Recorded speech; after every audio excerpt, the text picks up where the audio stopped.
Assalamualaikum dan salam sejahtera buat semua. Alhamdulillah, hari ini kita bersama-sama sekali lagi dalam sesi FB Live bersama saya Dr. Nurul Muhammad Isa, pakar perunding perubatan dan paru-paru daripada Sunway Medical Center Velocity.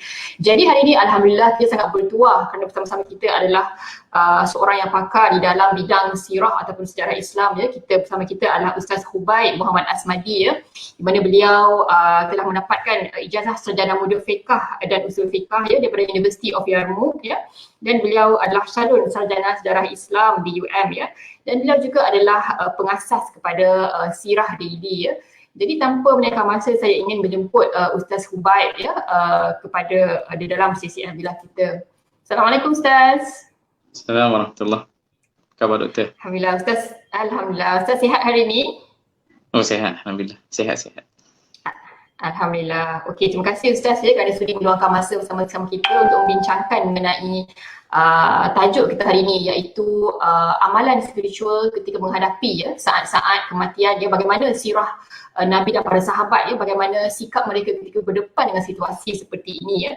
Jadi mungkin sebelum kita mulakan, saya harap pihak netizen bisa di ruang sana dapat mengkonfirmkan dan memastikan adakah jelas suara saya pada hari ini, adakah jelas kedengaran suara saya dan Ustaz di sebelah sana.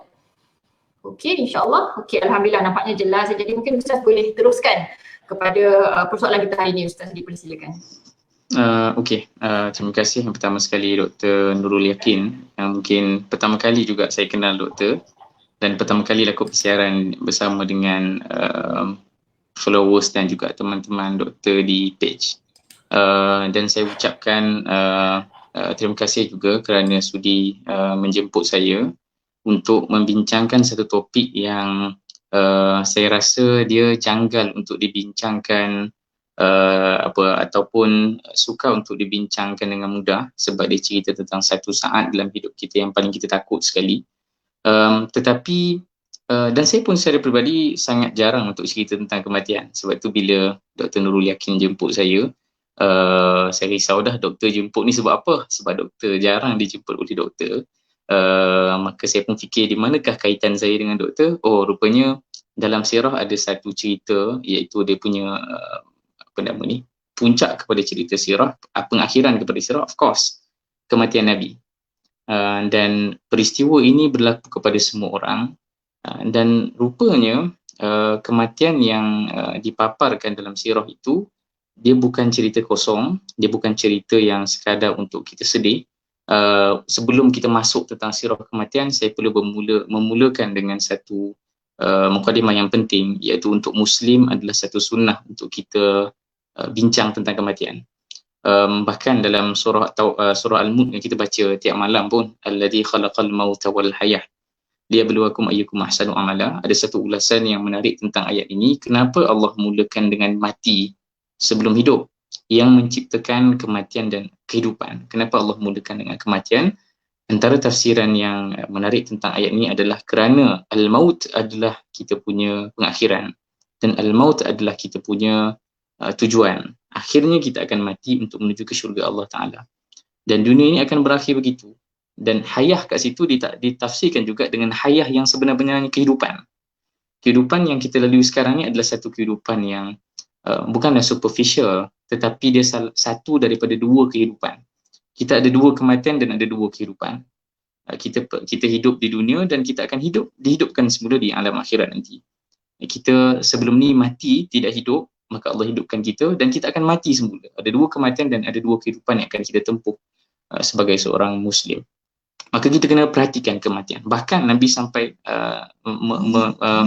meletakkan satu darjat yang sangat istimewa buat mereka yang memikirkan tentang kematian, sehingga dilabel sebagai orang ini adalah orang-orang yang intelligent.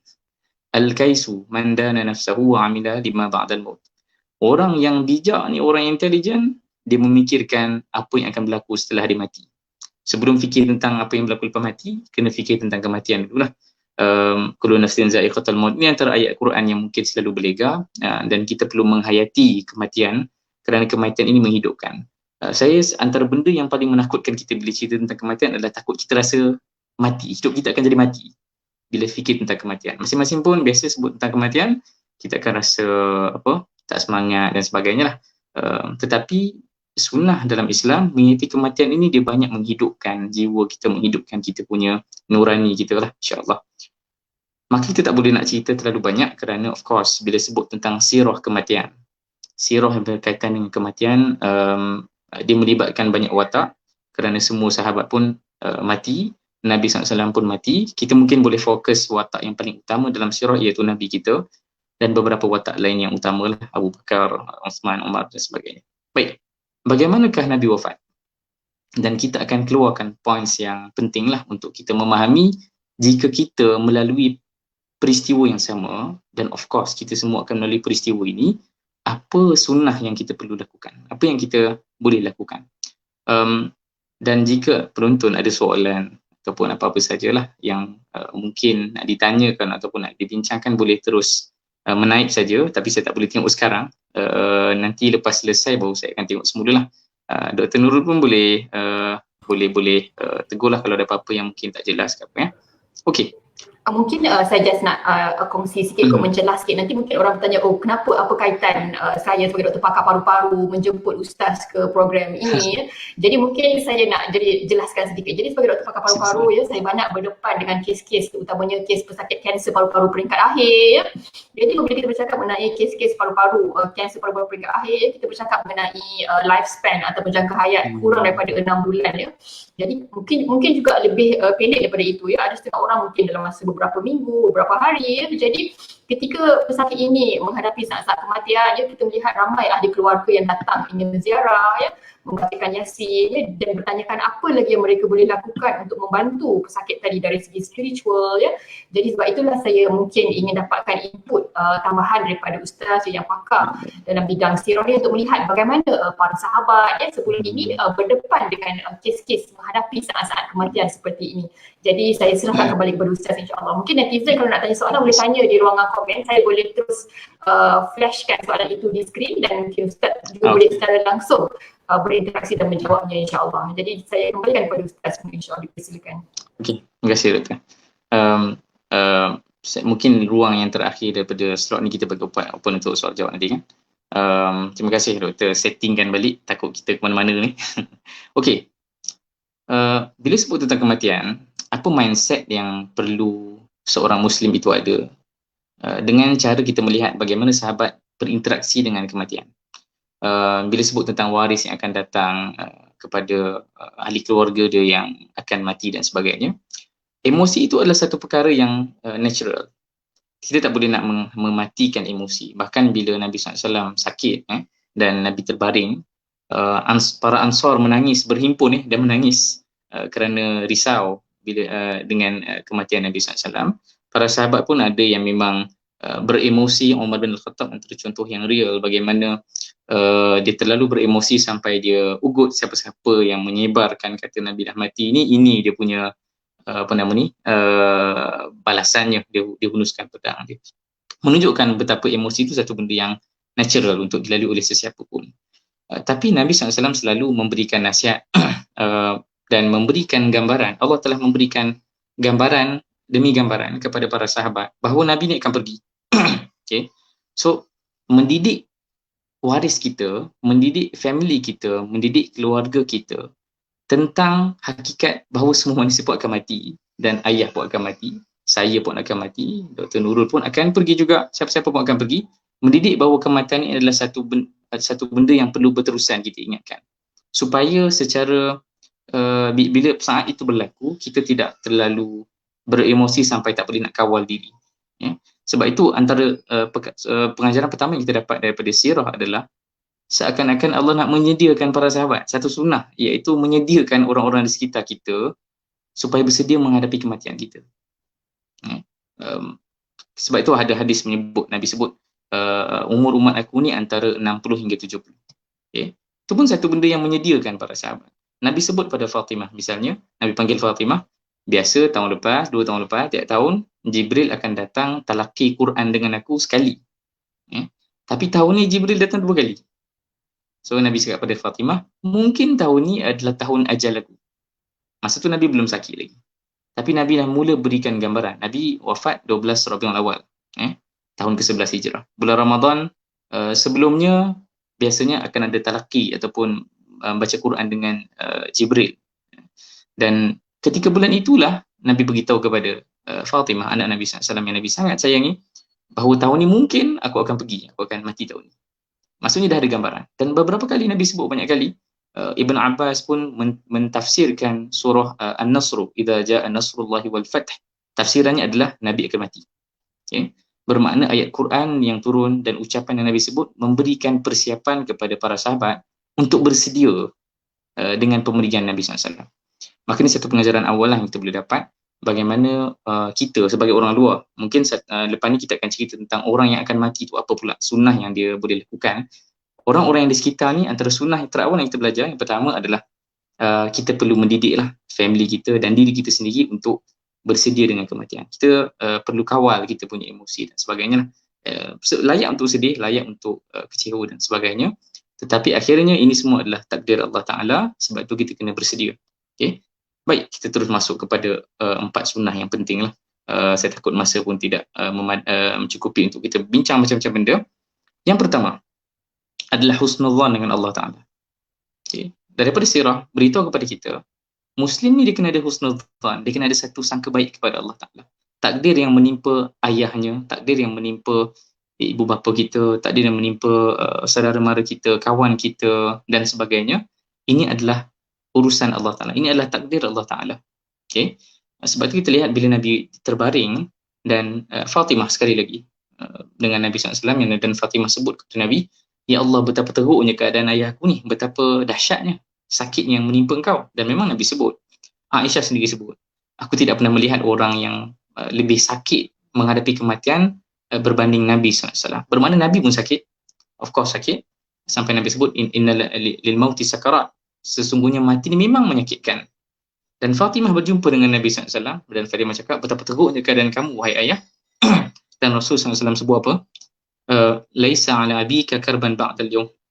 Jangan risau, lepas hari ini, hari yang sangat menyakitkan ini adalah satu saat yang sangat indah, tidak akan ada lagi kesusahan buat bapa kamu.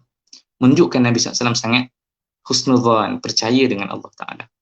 Dan Nabi pun ulang-ulang sebut kepada Aisyah, ulang-ulang sebut pada isteri-isterinya ketika dia sedang nazak di atas katil, dan dikata kepada mereka satu hadis yang sangat penting, ma min muslim yusibuhu adan illa hatallahu anhu khatayahu kama tahata warqa syajar.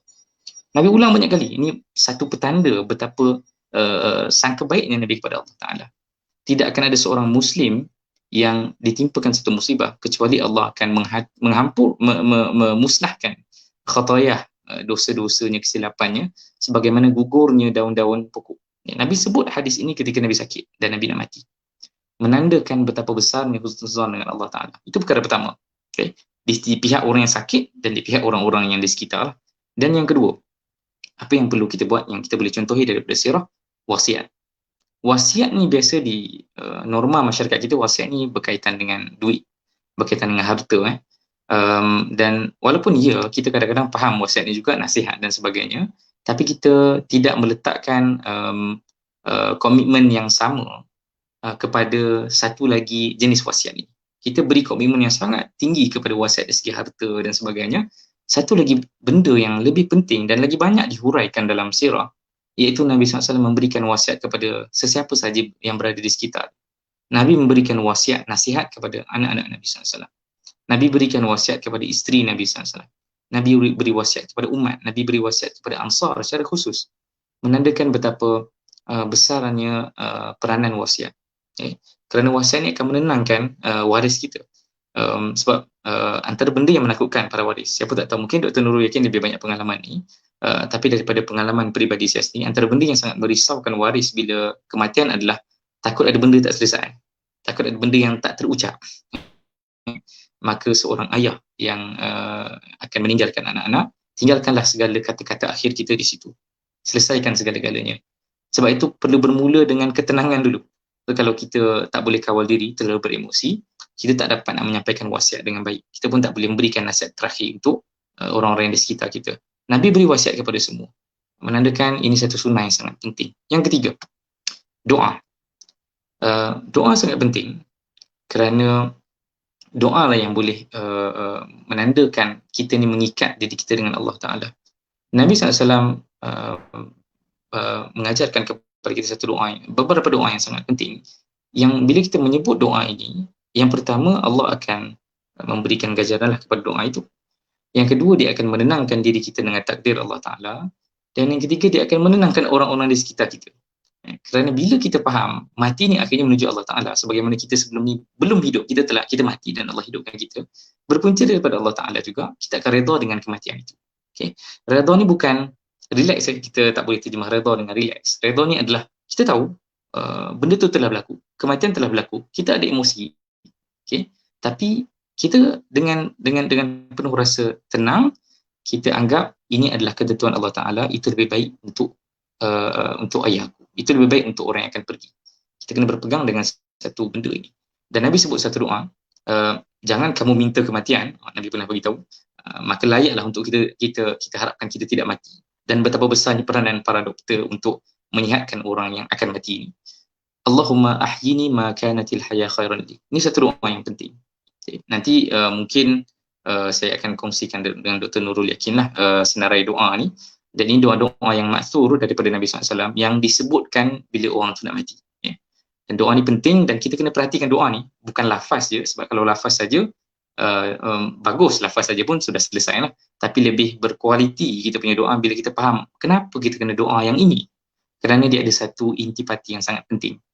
Ya Allah, hidupkanlah aku sekiranya hidup ni lebih baik untuk aku. Dan matikanlah aku sekiranya mati itu baik untuk aku. Okay? Kan tenang, jadi tenang bila kita, bukanlah semua orang akan tenang, tapi dia memberi gambaran bahawa hidup pun baik, mati pun baik, sekiranya yang tentukan itu adalah Allah Ta'ala. Okay? Saya ingat dulu kita pernah ada kes MH370 yang mungkin masih melekat di fikiran kita. Ini antara satu contoh klasik bagaimana kita nak memahami takdir Allah Ta'ala ni baik dan buruknya itu bukan dengan kata mata kasar kita. MH370, kita tahu kes yang sangat tragis. Tapi antara ramai-ramai orang yang melihat peristiwa ini tragis dan menyedihkan, ada orang yang dia terselamat daripada peristiwa ini berdasarkan satu takdir yang sangat menyakitkan, iaitu terlepas flight. Saya tak tahu Dr. Nurul pernah tak terlepas flight? Saya pernah terlepas flight 2-3 kali juga. Dia sangat menyakitkan terlepas flight sebenarnya. Okay. Lagilah kita nampak kita dekat boarding pass tu kan, nampak flight itu terbang meninggalkan kita.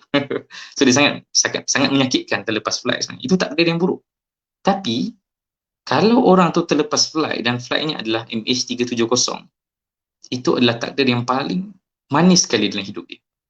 Okay. Rupanya kalaulah kita tak terlepas flight, kita akan join sekali MH370 yang kita tak tahu pun dia di mana. Okay. Poinnya adalah kalaulah itu Allah yang tentukan, itu paling baik untuk kita. Okay. Bukan dengan maksud orang yang nak naik MH370 tu tak adanya buruk. Tapi poinnya adalah kita tidak tahu baik buruk di mata kita itu adakah baik buruk di mata Allah Ta'ala. Kita tak tahu. Sebab itu doa ni mengajarkan kepada kita, kalau aku mati, inilah takdir paling baik untuk aku. Okay? Kalau aku hidup pun, itu adalah takdir yang paling baik Allah tentukan untuk aku. Itu fungsi doa yang sangat besar begini. Doa lain yang penting juga, saya minta maaf kalau takut terkejar sikit. Nabi ada satu doa yang penting kepada para sahabat. Allahumma ajurni fil musibah. Ya Allah, berikan ganjaran kepada aku di atas musibah ini. Wa khlifni khairan minha. Nabi ajar doa ini dan para sahabat membacakan doa ini. Ya Allah, berikan ganjaran kepada aku atas musibah ini. Dan apa lagi musibah yang lebih besar berbanding kematian. Dan gantilah dengan yang lebih baik. Okey, kita mati. Apa yang lebih baik kita nak? Of course, syurga Allah Ta'ala. Ini kan musibah terbesar. Apakah ganjaran terbesar yang kita nak? Syurga Allah Ta'ala. Okay. So dengan kita berikan pengharapan kepada Allah Ta'ala, Allah tahu, Allah dengar kerintihan kita, kita harapkan Allah gantilah dengan yang lebih baik daripada kematian yang ditimpakan kepada kita. Baik, ada banyak lagi doa-doa yang boleh saya kongsikan. Dan yang terakhir sekali, nombor 4. Apakah dia sunnah menghadapi kematian? Nabi sebut, laqinu mautakum la ilaha illallah. Man akhir kalamihi la ilaha illallah dakhalul jannah. Siapa yang di akhir hayatnya dia mengucapkan la ilaha illallah, kalam terakhir dia adalah la ilaha illallah, dia akan masuk syurga. Okay? Bukan literally la ilaha illallah, tetapi dia adalah la ilaha illallah dengan permaknaan yang sebenar-benarnya. Sebab kita lihat dalam sirah, tak semestinya sahabat sebut la ilaha illallah je, macam-macam kalimah sahabat sebut. Abu Bakar dia baca Quran, dia ada baca surah Qaf. Uthman dia ada sebut juga kalimah yang sama tapi dengan bentuk yang berbeza. Maksudnya, zikir la ilaha illallah ni melambangkan betapa kita telah bersumpah bahawa sepanjang hayat kita ni, kita telah menjalankan satu kerja yang berpusat kepada tiada Tuhan selain Allah Ta'ala. Okay? Dan diajarkan kepada kita, laqinu mautakum la ilaha illallah. Talqinlah, sebutkanlah di telinga orang yang nak mati ini, la ilaha illallah. Okay? Dan sekali lagi, ini adalah tanggungjawab waris dan juga orang-orang di sekitar lah. Sebagian pandangan sebut waris tidak digalakkan untuk mengucapkan kalimah ni, tapi tidak ada halangan secara khusus sebenarnya, sebab di antara ulasannya kerana risau orang sangka buruk, menganggap waris tu harapkan orang tu mati dan sebagainya untuk dapatkan harta pusaka. Tapi itu bukan isu yang kita nak bincangkan di sini. Poinnya adalah kita waris perlu sampaikan ucapan ni supaya dia menjadi kalimah terakhir daripada orang yang akan meninggalkan kita. Okay? Bahkan Nabi SAW sendiri pun ditalkinkan dengan kalimah ni. Apatah lagi kita. Dia meninggalkan pengajaran dan ibrah kepada orang yang nak pergi dan orang yang akan ditinggalkan ini. Okay? Kita sendiri pun bila sebut la ilaha illallah, saya yakin para doktor antara orang yang paling tinggi imannya kerana dia melihat peristiwa ni setiap hari. Dia melihat peristiwa ni tiap masa.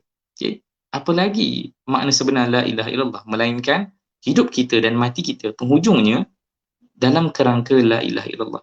Maka bila melihat orang yang mati, para waris yang melihat ayahnya meninggal dunia, bila mendengar kalimah la ilaha illallah, akhirnya semua akan tersentak dan teringat bahawa ya, memang kita sedih dengan kematian ini. Tapi ini hakikat kehidupan, kita akan hidup dan mati. Dan kita akan dihidupkan semula dan akan ditanya, bagaimanakah kita melalui hidup yang panjang ini? Dia akan memberikan ketenangan dan motivasi kepada kita. Tak apa, ayah dah pergi. Selesai. Kitalah yang berbaki untuk meneruskan perjalanan hidup dengan memberikan makna kepada kalimah la ilaha illallah. Awal kalimah kita azankan kepada anak kita, la ilaha illallah. Dan akhir kalimah yang akan pergi, meninggalkan dunia ini adalah kalimah yang sama, la ilaha illallah. Okay. Nabi SAW pun menyebutkan kalimah yang sama, ala rafiqil a'la. Aku nak bertemu dengan temanku yang paling tinggi, yang paling utama. Itulah 4 perkara yang saya boleh simpulkan daripada sirah yang berlaku kepada watak-watak dalam sirah. Mereka buat benda yang sama. Saya tahu tuan-tuan mungkin ada zikir masing-masing ketika sedang sakit dan sebagainya. Ada yang baca Yasin, ya, ada sumber dalam sunnah. Tetapi ini saya simpulkan satu konsep yang sebenarnya mudah. Dan mungkin ada orang yang dia senaraikan doa-doa panjang dalam bahasa Arab dan sebagainya. Bagus. Cumanya kita perlu tahu apa yang nak diutamakan. Yang nak diutamakan adalah makna-makna yang terkandung dalam doa itu, selain lafaz-lafaznya. Kalau tak mampu menghafal doa yang panjang, sebab itu disebutkan la ilaha illallah sudah cukup. Okay, sebutlah daripada awal kita sakit sampai ke akhirnya la ilaha illallah, telah cukup. Mudah-mudahan dia menghidupkan hati kita, meninggalkan dunia ini dengan penuh ketenangan, baik kepada waris, kepada teman-teman orang yang mati, dan kepada mati itu sendiri. Ini 4 sunnah, saya ulang balik. Yang pertama, husnuzan dengan Allah Ta'ala. Kena percaya ini adalah takdir yang ditentukan oleh Allah Ta'ala. Ini yang paling baik. Yang kedua, tinggalkan wasiat. Wasiat yang membentuk nasihat yang saya sebut dekat sini. Wasiat yang satu lagi tentang harta tu bukan di ruangan inilah. Berikan wasiat selayaknya, sebanyak-banyaknya kepada siapa saja yang berada di sekitar kita. Sebagaimana Nabi buat dan para sahabat pun buat. Doa sangat penting untuk menenangkan jiwa kita. Doa sangat penting untuk Allah tahu harapan kita. Dan kita tahu kita berhubung dengan Allah Ta'ala dalam setiap waktu, terutamanya waktu sakit. Dan akhir sekali adalah zikir la ilaha illallah. Jangan paksa ayah kita yang sedang sakit. Jangan paksa pesakit-pesakit kita untuk baca yang panjang-panjang. Sebut ini saja. Okay? Dalam sunnah beritahu, kalaulah pesakit itu, orang yang nak mati itu, gerakkan bibir dia sikit pun, dan kita tahu itu adalah kalimah yang kita ajar dia, cukup. Selesai. Jangan sebut banyak kali la ilaha illallah, la ilaha illallah, la ilaha illallah. Cukup sekali. Tunggu dia respon. Dan kalaulah dia sebut kalimah lain, ajarkan sekali lagi kalimah yang sama supaya akhir kalimah yang disebut adalah la ilaha illallah. Dan mudah-mudahan perkongsian ini walaupun sederhana saja, masa yang terhad, tetapi kita harapkan dia berkualiti dan memberikan manfaat kepada para pendengar dan penonton. Dan saya minta maaf sebab tak boleh nak mungkin ada poin-poin yang sedikit berterabur di sana sini. Saya harap memberi manfaat. Cubalah buka sirah, baca cerita bagaimana Nabi wafat. Apa yang berlaku kepada Nabi SAW. Apa sunnah-sunnah yang terkandung dalam sirah. Kerana di situ adanya panduan untuk menjadi seorang Muslim yang menghadapi kematian dengan menepati apa yang Nabi tunjukkan kepada kita. Wallahu a'lam. Kita tengok kalau ada soalan. Okey, Alhamdulillah, terima kasih banyak Ustaz ya atas satu perkongsian yang sungguh mendalam ya. Jadi memang kita pun dapat input daripada netizen. Huda Hamzah katakan jelas. Okey, Alhamdulillah, jelas ya penerangan Ustaz dan juga quality audio, Alhamdulillah. Dan saya juga ada taipkan sedikit mungkin summary lah 4 senang menghadapi kematian ya. Jadi mungkin pada netizen yang mungkin terlepas daripada awal just boleh tengok summary tadi ya. Tapi lepas ini boleh dengar kembali rakaman Facebook live kita. Jadi memang sangat menarik ya ulasan Ustaz mengenai bagaimana para sahabat dan juga Rasulullah SAW ketika menghadapi saat-saat terakhir ya Rasulullah SAW. Saya juga ingin berkongsi pengalaman sebagai doktor ya ketika mana ada pesakit-pesakit yang di saat-saat kematian ya, tetapi ada juga pesakit yang mungkin tidak boleh bercakap ya, kemungkinan stroke ya, jadi dia tak boleh nak bercakap. Jadi bila family dia ajar ya mengucap la ilaha illallah, dia tak boleh nak bercakap sebab dah dapat masalah stroke tu. Jadi saya pernah lihat ada pesakit yang menunjukkan simbol jari satu ya, jadi mungkin itu adalah tanda bahawa dia mengesakan Allah, mentauhidkan Allah ya. Jadi tak semestinya sekiranya pesakit tersebut ada stroke, dia tak boleh bercakap, jadi dia masih lagi boleh menunjukkan prinsip ketauhidan dia tersebut mungkin dengan simbol seperti ini menunjukkan dia mengesakan Allah Subhanahu Wa Taala ya. Waalaikumsalam Ismail Zamaizan. Jadi mungkin kita ada sedikit masa ya jika ada soalan daripada netizen ya berkenaan dengan amalan spiritual ketika menghadapi kematian. Jadi saya memang sangat tertarik dengan input-input yang Ustaz telah share. Dan ketika Ustaz mengatakan mengenai husnuzan ya, berbaik sangka dengan Allah ya, terutamanya ketika orang-orang yang tersayang ya menghadapi saat-saat kematian ya. Jadi memang perkara ini sangat penting ya. Apabila husnuzan itu berlaku, kita punya perasaan dan emosi itu akan lebih stabil ya. Begitu juga wasiat, doa, zikir. Jadi sangat indah bagaimana Islam mengajarkan kepada kita semua ya, kerana memang saat-saat kematian ini adalah satu yang sebenarnya trauma ya kepada seseorang ya, dari segi emosi ya, dari segi spiritual ya. Jadi mereka boleh jatuh kepada depression ya, boleh jatuh kepada tekanan perasaan ya sekiranya perkara ini tidak dihadapi dengan baik ya. Terutamanya pesakit-pesakit yang menghadapi masalah-masalah yang tidak dapat dirawat ya, contohnya kanser peringkat akhir ya, ataupun COPD peringkat akhir, banyak lagi penyakit-penyakit yang di luar kuasa ataupun di luar keterbatasan teknologi perubatan untuk merawatnya. Jadi ketika itu berlaku di mana kita telah memberikan semaksimal mungkin usaha kita, tetapi tetap tidak dapat dirawat, jadi ketika itulah kita serahkan dan kita kembalikan segala-galanya kepada Allah Subhanahu Wa Taala. Ada soalan daripada ID Hafiz Ustaz, kata Ustaz, pandangan Ustaz berkenaan rakaman bacaan Al-Quran pada yang menghadapi saat kematian. Jadi mungkin kalau ahli keluarganya agak sibuk kan, jadi mereka meninggalkan mungkin video player ataupun radio player yang boleh membacakan Al-Quran di sisi katil. Jadi saya melihat banyak juga perkara ini dilakukan ya, terutamanya ketika mereka mengambil tiran, tetapi tidak ada orang yang boleh berada di situ, jadi mereka menggantikan dengan radio player tadi yang boleh continuously membaca Quran di samping pesakit. Bagaimana pendapat Ustaz? Okey, untuk soalan ni, yang pertama Al-Quran ya, dengan kita membacanya ataupun mendengarnya, dengan kita melihatnya sendiri pun ada manfaat. Manfaat itu boleh datang mungkin dalam bentuk ganjaran pahala, manfaat itu boleh datang mungkin dalam bentuk ketenangan, manfaat itu boleh juga datang dengan memberi kesembuhan, mungkin dari segi emosi dan sebagainya. Okay. Tetapi satu lagi sudut manfaat yang kita juga nak dapatkan daripada Quran adalah intipati ajaran Quran itu sendiri. Maka bila diulang-ulang rakaman Al-Quran kepada mungkin waris kita yang akan meninggalkan kita, disakit dan sebagainya, dia sangat baik, sangat bagus, tidak ada masalah, dan kita memahami dan mungkin para doktor pun lebih tahulah bagaimana keadaannya, waris-waris yang sibuk dan sebagainya tidak dapat ke hospital untuk menemani sepanjang masa, maka itu adalah satu usaha yang sangat bagus, layak untuk dilakukan. Bahkan nak buka surah Yasin itu bagus, tapi lebih aula, lebih utama dibaca sendiri oleh waris dan orang-orang yang berada di sekitar lah. Itu lebih baik, kerana tujuannya bukan semata-mata untuk waris yang pergi, dia kepada orang yang nak ditinggalkan itu juga. Itu tujuannya. Dan suasana menuju kematian adalah suasana yang paling baik sekali untuk kita meningkatkan spiritual kita. Untuk orang yang mati itu saat terakhir dia. Tapi untuk kita yang tinggal ni ada banyak lagi umur yang akan kita lalui. Walaupun kita tak tahulah kita mati bila.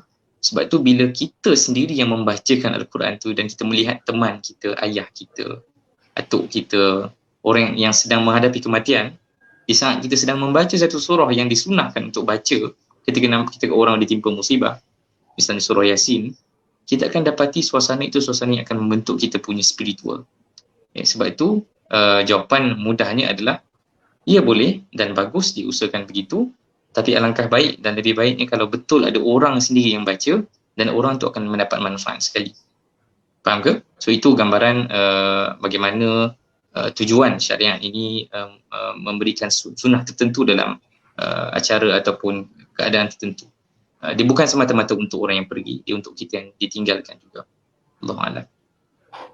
Okey, Alhamdulillah ya, memang jelas sekali jawapan daripada Ustaz. Jadi maksudnya tidak ada masalah untuk orang yang mungkin tidak sempat bersama-sama dengan pesakit, mereka boleh memberikan radio player untuk dibacakan surah-surah ya, sebagai usaha untuk menenangkan jiwa, untuk penyembuhan dari segi mungkin emosi dan sebagainya ya, dan juga sebagai doa supaya dipermudahkan segala urusan ya untuk pesakit, dan juga peringatan untuk orang yang masih tinggal ya. Waalaikumsalam Wati Rashidi ya, terima kasih kerana bersama-sama kita pada hari ini ya. Jadi nampaknya Ustaz, kita pun dah menghampiri ke penghujung sesi Ustaz. Terima kasih banyak ya di atas penjelasan ya yang sangat jelas dan mudah difahami ya, dan terima kasih juga kepada para netizen ya kerana sudi bersama-sama kita. Semoga perbincangan kita pada hari ini mendapat manfaat ya dan dapat disebarkan ya. Saya harap dapat sama-sama kongsikan dan sharekan sesi Facebook Live ini kepada rakan-rakan anda supaya lebih ramai mendapat manfaat dan info ya, ilmu ya, dan sharing daripada Ustaz mengenai sirah para sahabat ya ketika menghadapi saat-saat kematian ya. Jadi terima kasih banyak ya Ustaz Hubaid kerana sudi meluangkan masa ya, sudi meluangkan ilmu dan sharing yang sangat bermakna pada hari ini. Okay, terima kasih juga buat netizen ya, dan kita jumpa lagi insya-Allah Ustaz. Assalamualaikum warahmatullahi wabarakatuh. Assalamualaikum warahmatullahi wabarakatuh.